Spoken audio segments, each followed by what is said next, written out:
This is ChangeMakers with Katie Goar, finding the right solutions for the affordable housing community.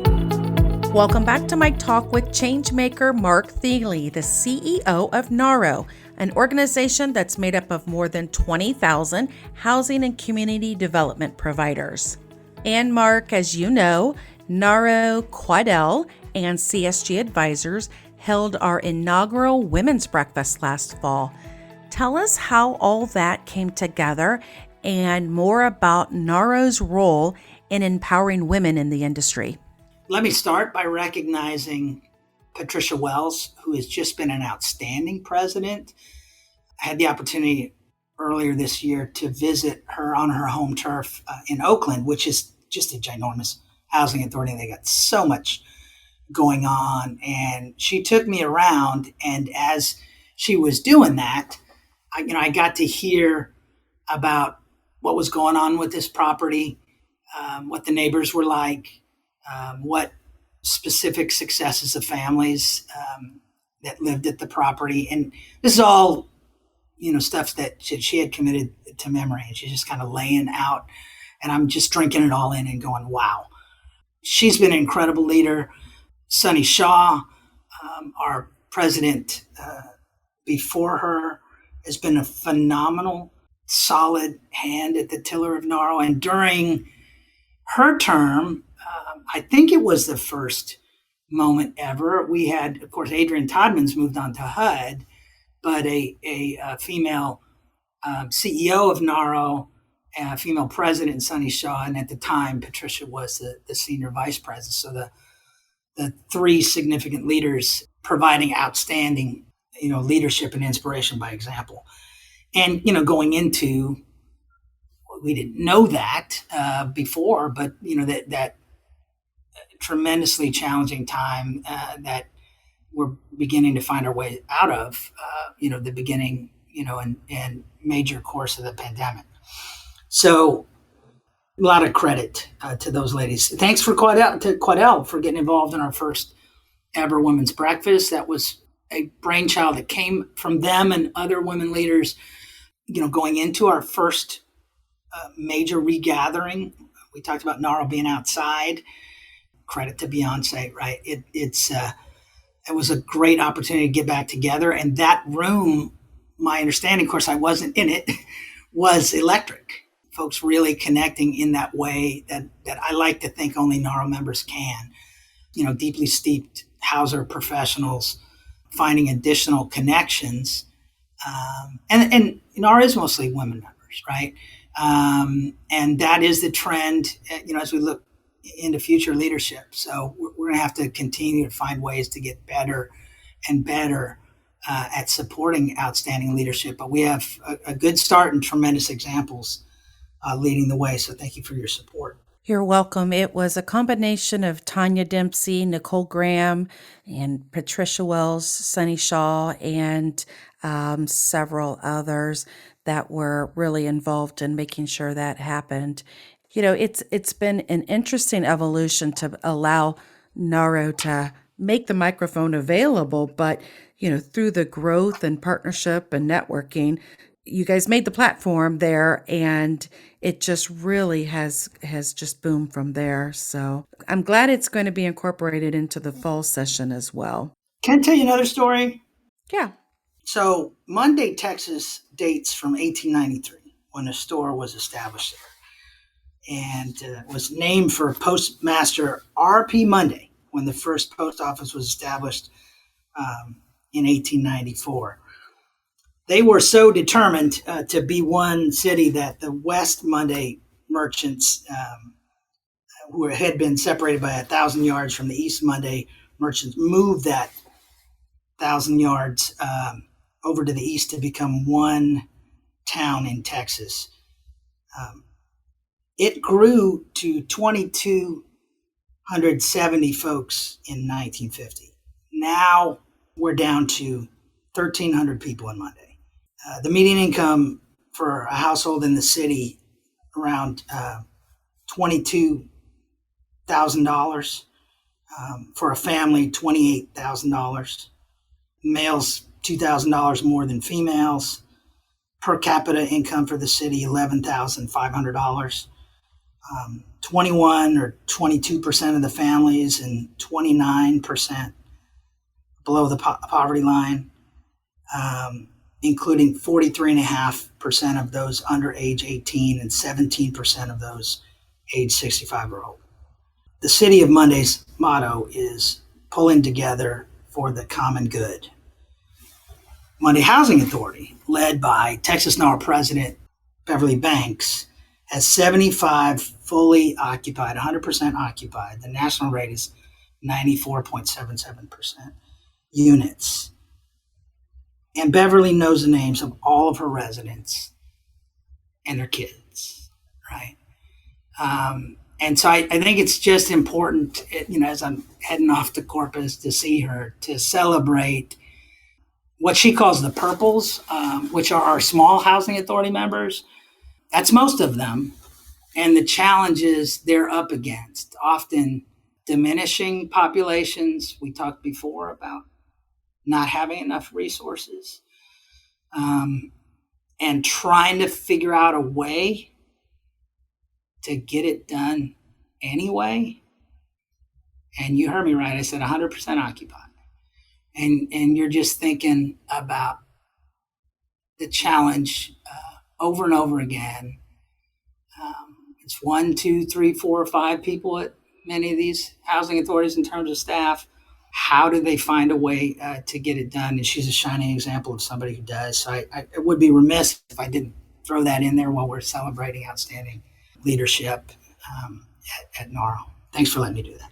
NAHRO represents so many different organizations, and you guys do represent a lot of rural organizations at the same time as very large metropolitan areas. Is there something that you're seeing in the field that's either a common thread or a common obstacle as you talk with your membership that you're realizing? Yeah. Sadly, the common threads have remained the same for quite some time. We are badly under-resourced despite increasing recognition of the immense gap in affordable housing. In terms of our programs, in public housing vouchers, there's only one available for every, 4.5 eligible families. There's not enough. And on the unit side, we're building less in the United States of starter homes and more affordable housing than we have historically. And as as I mentioned earlier, I think many of us could taste the potential passing of Build Back Better. And I think at the time in November of 21, that had been something like 1.7 billion dollars, $170 billion, $65 billion of which would have been to preserve and rebuild public housing, which has been badly under-resourced. We call for $70 billion of funding now, and that's data-based, but it's data-based at a point in time. I think the number is higher now, given escalating costs, supply chain challenges, and what's looking like a bleak short-term economic future for this country. So there's a lot to be worried about, and members are laser focused on our funding challenges. I will say our members are tremendously resilient, and be examples like some of the examples I've shared and we've awarded. I'm happy to provide tons of additional examples for your listeners to access later. But they'll continue to find creative ways. But it is tougher and tougher. One other data point. So we recently did a survey of members. Something like 25% of the respondents were 30 plus years in the career. So exiting before too long, 25, 30 years, and then 23% in their first 5 years. So I think we're at a moment where we better figure out new ways to get additional information into our newer members and our newer practitioners' heads, because they're going to be carrying the ball shortly. and, go into a whole bunch of the topics we've raised. How do we do that better and support their success better as life becomes even more complicated? Last thought on this is, there are major thinkers saying that the new skill is, managing into disruption, which I think many of us are hoping, okay, disruption, then it's going to calm down. And others are going, it's not going to calm down. It's going to continue to be disruptive going forward.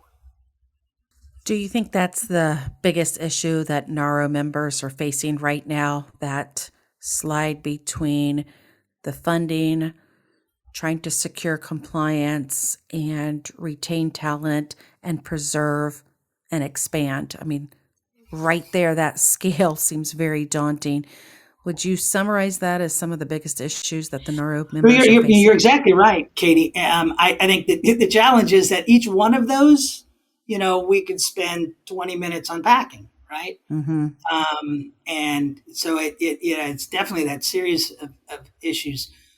We would hope, and certainly, again, Build Back Better was an example of a potential attempt to deal with the palette of challenges we face at a large level, at scale.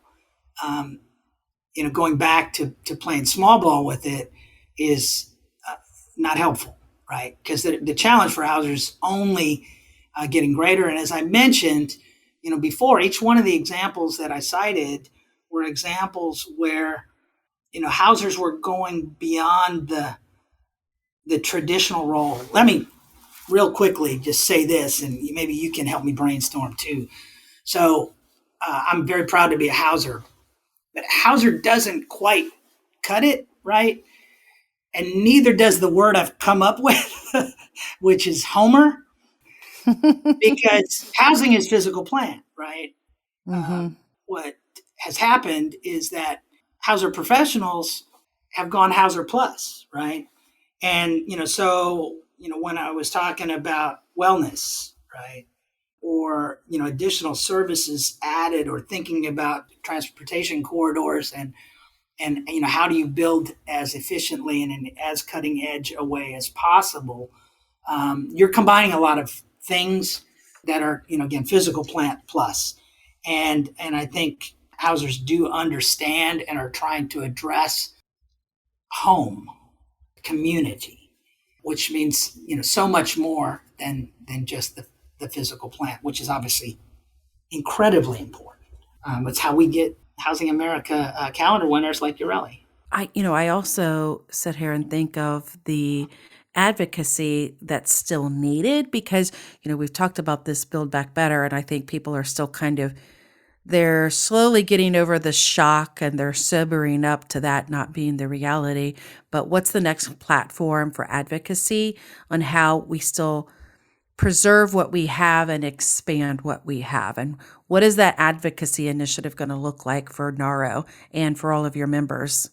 Yeah, I think in the short term, so we just had a successful Hill Day, and we were just back in Washington for the first time in 3 years, right? So 202, I think it was, Hill visits,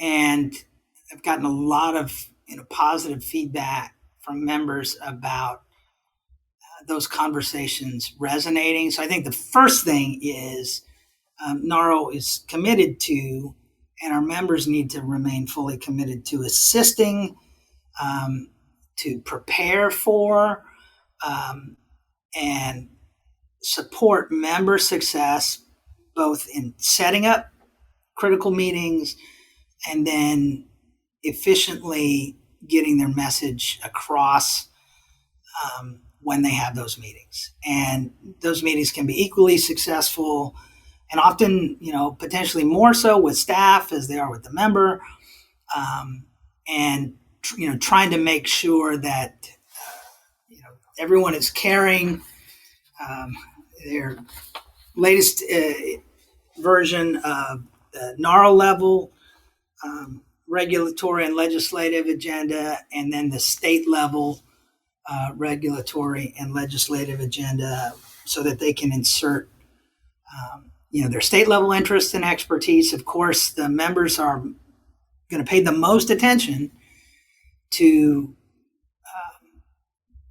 members, in their jurisdiction, right?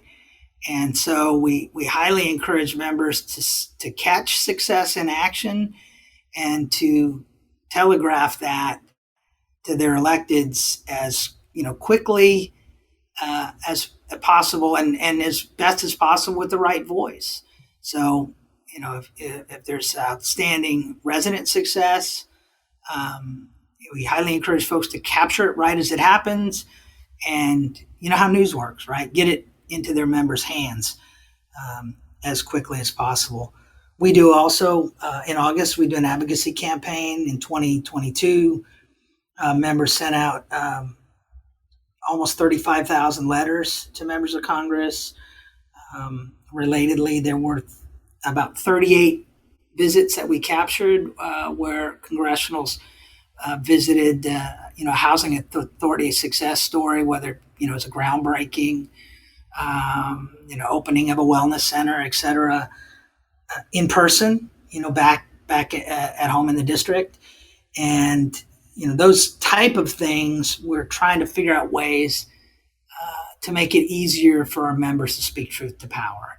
That's a, forever challenge, but it's a challenge we're up to and excited about helping members deliver. In terms of what the message is for the 118th Congress, I think, we have four main, priorities that we talk about: building and preserving new and existing affordable housing units. That's really a forever message.